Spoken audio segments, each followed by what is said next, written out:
मुअज़्ज़िज़ नाज़रीन, ये सन 715 है। हज का मौसम है। मक्कातुल मुकर्रमा में खूब चहल पहल है।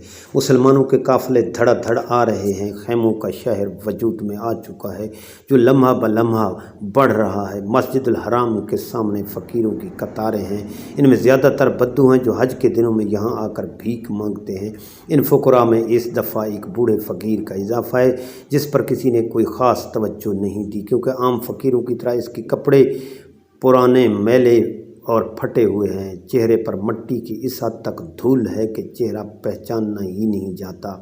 तमाम फ़कीरों में ये शख्स सबसे बूढ़ा है। ये बाकी फ़कीरों की तरह भीख मांगने के लिए दर्दनाक आवाज़ भी नहीं निकाल रहा, लेकिन इसमें और बाकी फ़ुकरा में सबसे अहम फ़र्क ये है कि इसके पाँव में बेड़ियां हैं। हाजी लोग पास से गुज़रते इस फ़कीर को गौर से देखते, 1 या 2 दिनार निकाल कर सामने फेंक देते थे।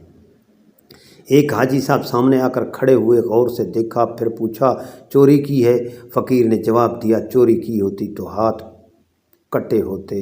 तो क्या किसी खातून को छेड़ा है? हाजी ने मज़ीद पूछा। अगर खातून को छेड़ा होता तो संसार कर दिया जाता, फ़कीर ने जवाब दिया।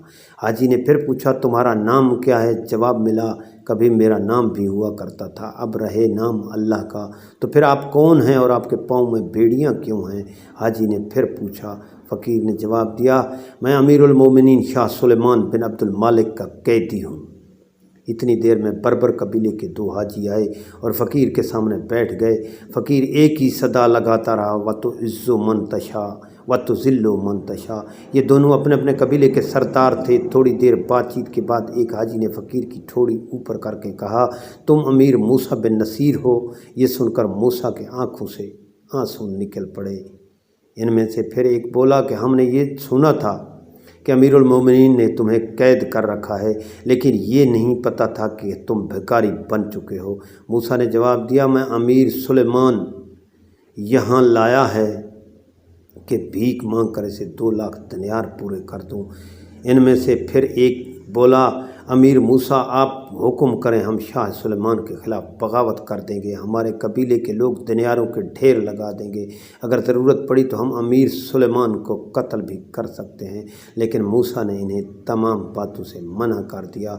अमीर सुल्तान के मुखबिर मौका पर मौजूद थे, फौरी तौर पर इन्हें पकड़कर अमीर के पास ले गए।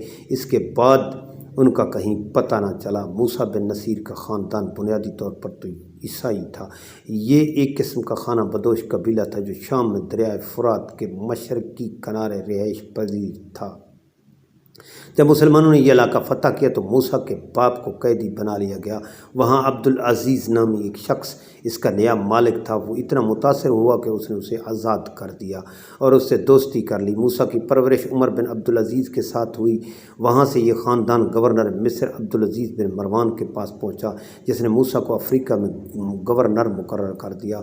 मूसा बेहतरीन गवर्नर साबित हुआ। लोग इसकी कारकर्दगी और हुस्न सलूक से मुतमईन और खुश थे। लिहाजा मूसा ने हालात का फ़ायदा उठाते हुए अपनी एक बेहतरीन जंगजू फ़ौज तैयार की, जिसने शुमाली अफ्रीका फ़तह किया।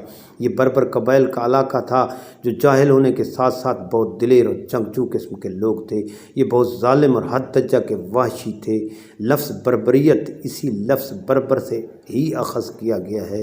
मूसा का सबसे बड़ा मसला बर्बर कबाइल साबित हुए जो किसी की हुक्मरानी कबूल ही नहीं करते थे, लेकिन मूसा का इनके साथ हुस्न सलूक इतना अच्छा था कि आहिस्ता आहिस्ता ये तमाम लोग मुसलमान हो गए। लिहाजा इन्हें फ़ौज में मुलाजमत दी गई और फ़ौज के आला ओहदे भी दिए गए। इससे इन लोगों में डिसिप्लिन आया और ये बेहतरीन सोल्जर साबित हुए। तारिक बिन ज़ियाद भी एक बर्बर ही था। मूसा बिन नसीर की गवर्नरी के अहद में इलाके में अमन हुआ और तरक्की हुई। खसूसन बर्बर कबाइल काफ़ी आसूदा हाल हुए। शुमाली अफ्रीका के सामने अबनाए जबलाटर और इसकी दूसरी तरफ यूरोप का इलाका स्पेन, ये सारा इलाका अफ्रीका के मुकाबले में बहुत ज़रख़ीज़, दौलतमंद और ताकतवर था। सारा इलाका ईसाई था। अबनाए जबलाटर के किनारे सिवटा नामी एक छोटी सी ईसाई रियासत थी जो स्पेन के साथ मुंसलिक थी। स्पेन का हुक्मरान रॉड्रिक नामी ईसाई था जो जालिम होने के साथ बद किरदार भी था। सिवटा रियासत का हुक्मरान जोलिन नाम का शहज़ादा था। इस दौर में रिवाज था कि इलाके की तमाम रियासतों के गवर्नर हुक्मरान अपनी बेटियों को आदाब और तहज़ीब सिखाने के लिए चंद सालों के लिए शाही महल में भेजते थे। وہاں وہ تعلیم بھی حاصل کرتیں، شاہی آداب بھی سیکھتیں۔ علاقے کے رواج کے مطابق کینوٹ جولین نے بھی اپنی بیٹی فلورنڈا کو شاہی آداب سیکھنے کے لیے شاہی محل بھیجا۔ فلورنڈا بہت خوبصورت تھیں۔ جب یہ جوان ہوئیں تو راڈرک نے زبردستی اس کی ریپ کر ڈالی۔ فلورنڈا نے باپ کو بتایا تو وہ اسے وہاں سے واپس لے آیا۔ کینوٹ جولین اپنی بے عزتی پر سخت غصے میں تھا۔ اب وہ ہر حال میں راڈرک سے بدلہ لینا چاہتا تھا، لہذا جولین نے مسلمان امیر کو اسپین پر حملے کی ترغیب دی۔ طارق بن زیاد کو 7,000 بربر کا لشکر دے کر بھیجا۔ طارق کی اسپین میں فتوحات جاری تھیں۔ جولین گورنر موسیٰ کے پاس جا پہنچا اور اسے بھی حملے کی ترغیب دی۔ موسیٰ 12,000 کا لشکر لے کر اندلس پر حملہ آور ہوا اور فتوحات در فتوحات کرتا ہوا فرانس تک جا پہنچا۔ ممکن تھا کہ فرانس بھی فتح ہو جاتا۔ امیر المومنین خلیفۃ المسلمین جناب ولید بن عبد المالک نے موسیٰ اور طارق دونوں کو واپس بلا لیا۔ موسیٰ بن نصیر اور طارق بن زیاد بہت سارا مال غنیمت ساتھ لا رہے تھے، جن میں ایک سونے کا میز بھی شامل تھا، جس کے متعلق کہا جاتا ہے کہ یہ میز حضرت سلیمان کی ملکیت تھا۔ مال غنیمت میں بہت سی خواتین بھی شامل تھیں۔ جو ہی یہ ابنائے جبلٹ عبور کر کے دمشق کی طرف روانہ ہوئے تو خلیفہ ولید بن عبد المالک سخت بیمار ہو گیا، لہذا خلیفہ کا بھائی سلیمان بن عبد المالک جو حکمرانی کے خواب دیکھ رہا تھا نے موسیٰ بن نصیر کے پاس ایک قاصد بھیجا کہ مال غنیمت خلیفہ ولید کے حوالے نہ کیا جائے اور چند دن صبر کریں۔ موسیٰ اور طارق نے یہ خلیفہ سے غداری سمجھ کر سلیمان کی بات ماننے سے انکار کر دیا۔ دونوں حضرات نے مال غنیمت خلیفہ کے حوالے کر دیا۔ خلیفہ ولید بن عبد المالک جو سخت بیمار تھے چند دنوں بعد فوت ہو گئے۔ وہ اپنے بیٹے کو اپنی جگہ پر نامزد کرنا چاہتے تھے مگر بیماری نے ایسا کرنے کی فرصت ہی نہ دی۔